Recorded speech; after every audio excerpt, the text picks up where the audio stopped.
Hello everyone. आज अपन discuss करेंगे द हिंदू का article breaking down the Chinese wall जो टॉपिक है उसके ऊपर।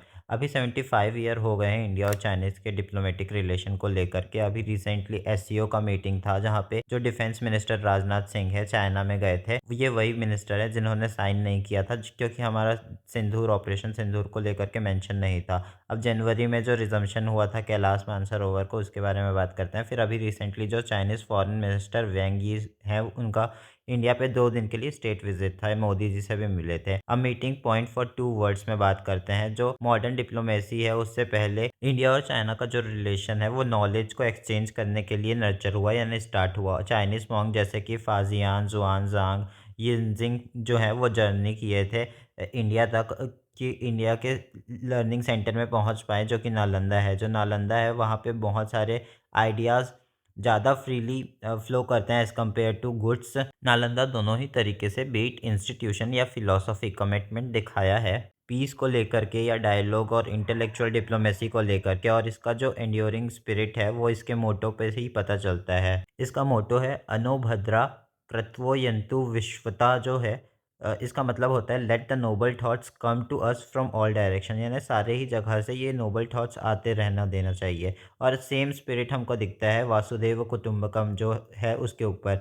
इसका मतलब होता है world as a one family. और ऐसे थिंकिंग रखने के ही कारण अभी तक इंडिया और चाइना का रिलेशन जुड़ा हुआ है। जुआनजांग के टाइम से ही स्कॉलर, टीचर्स और स्टूडेंट हैं दोनों ही नेशन के, वो इंगेज करते हैं मीनिंगफुल इंटरेक्शन के लिए। और जो मॉडर्न स्टेट की प्रॉब्लम है बाउंड्रीज को लेकर के, उस टाइम वो अनइम्पेंडेड था, यानी कि उस टाइम उसका कोई हिंड्रेंस नहीं था। लेकिन अभी जो कि कॉन्टेम्प्ररी टाइम्स में पॉलिटिकल कॉम्प्लेक्सिटीज़ आ गई हैं उसके कारण जो फ्लो ऑफ आइडियाज़ है दोनों एंशियंट सिविलाइजेशन में वो लिमिट हो गया है, उसमें ज़्यादा फ्लरिश नहीं आ रहा है। ऑथर कहती हैं कि ऐसा क्यों है कि स्कॉलर्स जो दोनों साइड के हैं उनको परमिशन चाहिए इंगेजमेंट करने के लिए, या फिर जो स्टूडेंट है वो हेजिटेट करते हैं कि जो एकेडमिक एक्सचेंजेस हैं इंस्टीट्यूशन पे उस पर ज़्यादा दिक्कत होता है आजकल पहले के कंपैरिजन में।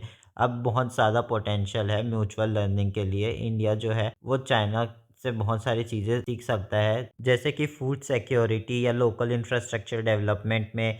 और जो ग्रास रूट एंटरप्रेन्योरशिप हैं यानी कि बिज़नेस वगैरह है वो हम चाइना से सीख सकते हैं। एट द सेम टाइम जो चाइना के एकेडमिक्स हैं वो सीख सकते हैं हमसे पॉलिसी कम्युनिटी में, या फिर जो इंडिया का डेमोक्रेटिक डिसेंट्रलाइजेशन है उससे इन लोग लर्निंग ले सकते हैं। और जो ओपन सिविल सोसाइटी इंगेजमेंट है इंडिया में उससे भी इन लोग लर्निंग ले सकते हैं। ये सब पॉइंट जो है वो कंपैरिजन के लिए नहीं बता रहे हैं ऑथर, बट जो पॉसिबल पाथवेज हैं कोलैबोरेशन दोनों ही कंट्री के बीच में उसके लिए बता रहे हैं। ऑथर क्वेश्चन पूछते हैं इतना सब कुछ होने के बाद भी, मतलब एक दूसरे से इतना सब कुछ हम सीख सकते हैं उसके बाद भी इंडिया और चाइना का जो इंगेजमेंट है वो लिमिटेड क्यों है करके। नेक्स्ट टॉपिक द नालंदा वे में बात करते हैं। जैसे कि जो नालंदा अपने टाइम पर क्रिएट किया था स्पेस डायलॉग और लर्निंग के लिए, वैसे ही हम चाइना से अभी भी इंगेज बढ़ा सकते हैं, इंगेजमेंट वापस ठीक कर सकते हैं। भले हमारा पार्ट डिफ़र हो सकता है बॉर्डर को ट्रेड और या फिर ट्रेड से लेकर के, पर जैसे नालंदा रिमाइंड करवाते हैं हमको डिसएग्रीमेंट का मतलब ये नहीं होता डिसएंगेजमेंट। तो ये पॉसिबल है इंडिया के लिए कि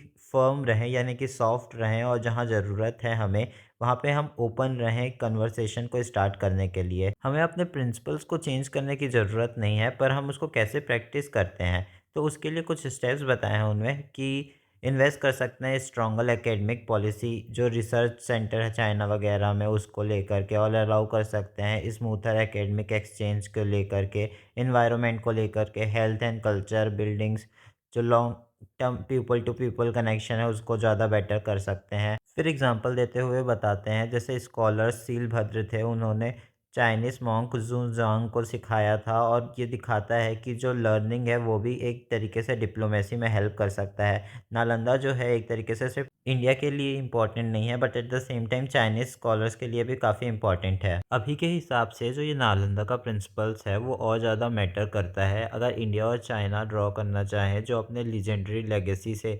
तो जेन्युइन इंटेंशन लगा के वो एक वे फाइंड आउट कर सकते हैं अच्छे तरीके से इंगेज करने से एक के लिए एक दूसरे से थॉटफुली वे में। और डायलॉग होना चाहिए बिना सस्पिशन से, और जो क्लैरिटी है वो होना चाहिए बिना एग्रेशन से। और इसके थ्रू हम बिगनिंग कर सकते हैं जो रुका हुआ पाथ है हमारा अंडरस्टैंडिंग और म्यूचुअल रिस्पेक्ट जो अभी रुका हुआ है उसको हम स्टार्ट कर सकते हैं। और हमें ब्रेक डाउन करना पड़ेगा जो चाइनीज़ वॉल है, सो दैट हम जो पेरिनियन यानी मिसट्रस्ट जो सस्टेन करता है हमारे इंडिया के चाइनीज़ पॉलिसी में, उससे आगे बढ़ना है। तो इतना ही था आर्टिकल पे। अगर अच्छा से समझ में आया होगा तो लाइक करना, सब्सक्राइब करना, शेयर करना।